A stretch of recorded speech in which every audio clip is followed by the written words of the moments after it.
Bismillahirrahmanirrahim.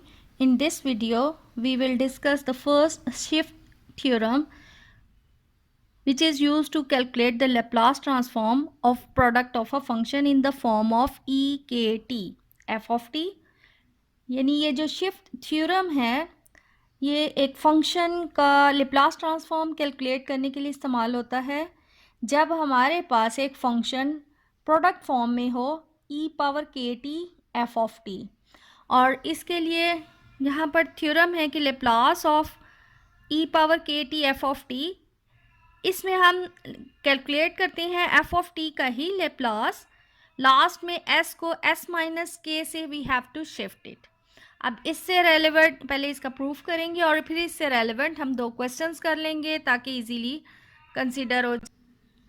अब like bye the definition of Laplace transform e power के T F of T, यानी अब यहाँ पर हमने उसकी डेफिनेशन के मुताबिक 0 to infinity e power minus s t. अब फंक्शन जो पूरा हमें जिसका हमने लेप्लास कैलकुलेट करना है, सो e पावर के T F of T D t, so it will become 0 to infinity e power minus s minus k T F of T D t. Again हम ये एस माइनस के को replace कर लेंगे like S dash से, so S minus K it will become 0 to infinity E power minus S dash F of T D T. अब ये हमारे पास लेप्लास बन गया है एस डैश का एस डैश की टर्म में, सो एस डैश को हम चेंज कर सकते हैं एस माइनस के। सो दिस विल बिकम यानी Laplace of F of T, जबकि एस जो है वो चेंज हो गया है एस माइनस के।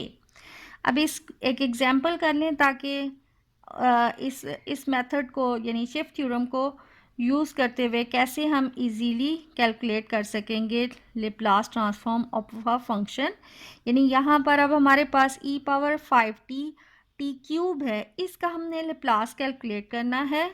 सो Laplace of e 5t t cube, लेकिन चूँकि ये एक्सपोनेंशियल फॉर्म के प्रोडक्ट की फॉर्म में है इसलिए हम बाय शिफ्ट थ्योरम डायरेक्ट ही इसको लिख लेंगे t cube and s tends to s minus 5।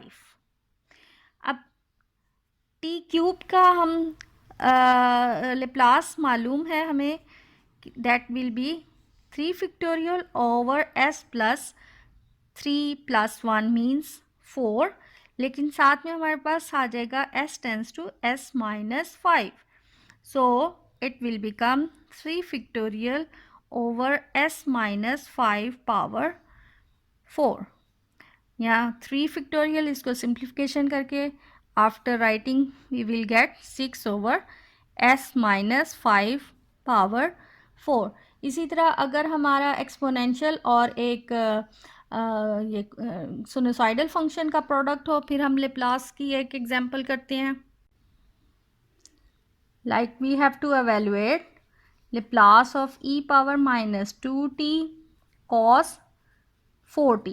Let's say हमने इसको सॉल्व करना है, so actually we will solve Laplace cos 4t by using shift method, लेकिन s जो है वो टेंस टू s प्लस 2, यानी यहाँ माइनस है फार्मूले का माइनस, तो so we write down s plus 2 and we know that Laplace of cos kt that will be equal s over s square plus k square. Here the value of k is 4, so it will become s over s square plus 4 square, लेकिन साथ में आ जाएगा s tends to s plus 2. So after simplification we will write it as s square plus 16 s tends to s plus 2. After replacing s by s plus 2, we have s over s plus 2 square plus 16.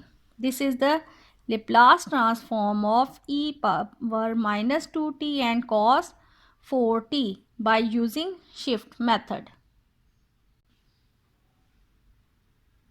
Okay, now अब हम Laplace transform calculate करेंगे t power alpha when alpha is any real number, means कि alpha जो है वो fraction भी हो सकता है, नेगेटिव भी हो सकता है. पहले हमने जो Laplace ट्रांसफॉर्म कैलकुलेट किया था व्हेन पावर जो है वो एक इंटीजर था, पॉजिटिव इंटीजर. यहाँ पर नेगेटिव भी हो सकता है, फ्रैक्शनल में भी हो सकता है. So by the definition of Laplace we have 0 to infinity e power minus st t power alpha d T. अब हम यहाँ माइनस एस टी को अगर एक नए वेरिएबल में सब्सिट्यूट कर लें by making substitution,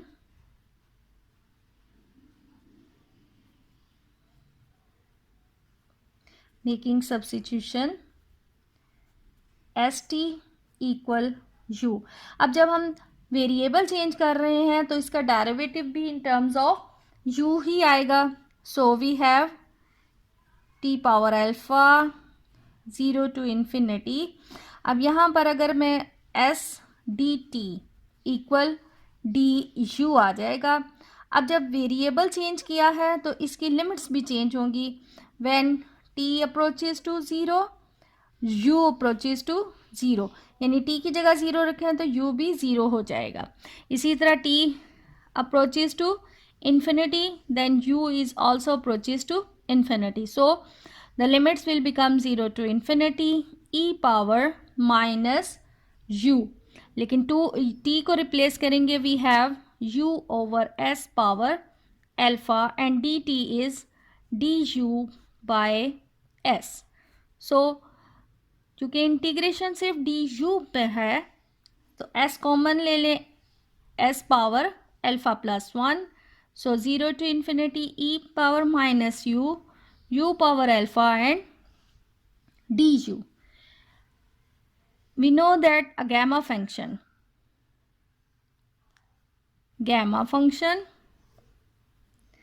gamma of x होता है 0 to infinity e power minus u but u power x minus 1 dx. अब ये गैमा फंक्शन है लेकिन यहाँ पर पावर हमारे पास x माइनस 1 है तो यहाँ पर अल्फ़ा है. सिर्फ इसको गैमा फंक्शन यूज़ करने के लिए हमें कंप्लीट करने के लिए, यानी यहाँ पर -1 होना चाहिए था. सो अल्फ़ा प्लस 1 माइनस 1, यानी यू 1 हमने ऐड भी कर लिया, सब्ट्रैक्ट भी कर लिया. अब ये पार्ट जो है ये पूरा जो है गैमा ऑफ x की जगह पर रिप्लेस हो जाएगा. So it will become gamma of alpha plus 1 divided by s power alpha plus 1, यानी ये लेप्लास t पावर अल्फ़ा का लेप्लास आ गया. अब हम कैलकुलेट करेंगे Laplace transform when alpha is equal 1/2 and alpha is equal -1/2. अब कैलकुलेट करते हैं Laplace transform when t power 1/2 and t power -1/2. So Laplace t 1/2. यहाँ पर हमने वही रिज़ल्ट इस्तेमाल करना है कि when t पावर अल्फ़ा के अल्फ़ा जब कोई और एनी रियल नंबर है so that will be equal gamma of alpha plus 1 over s power alpha plus 1. So here alpha is equal 1/2. So according to this formula this will become alpha की value आ गई 1/2 plus 1 over s power 1/2 plus 1. After simplification we have 3/2 over s power 3/2. Now we know that the gamma function when gamma n plus 1 that is equal n gamma of n.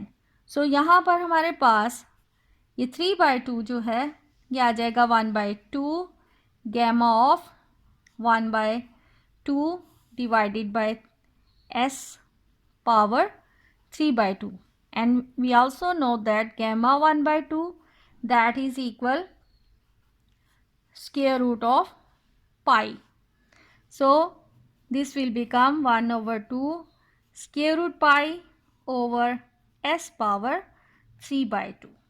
Similarly, when we have to calculate Laplace of t power 1 by 2, so it will become gamma minus 1 by 2 plus 1 over s power minus 1 by 2 plus 1. So it will be gamma of 1 by 2 divided by s power 1 by 2, and gamma 1 by 2, that is equal square root of pi. So square root pi over s power 1 by 2.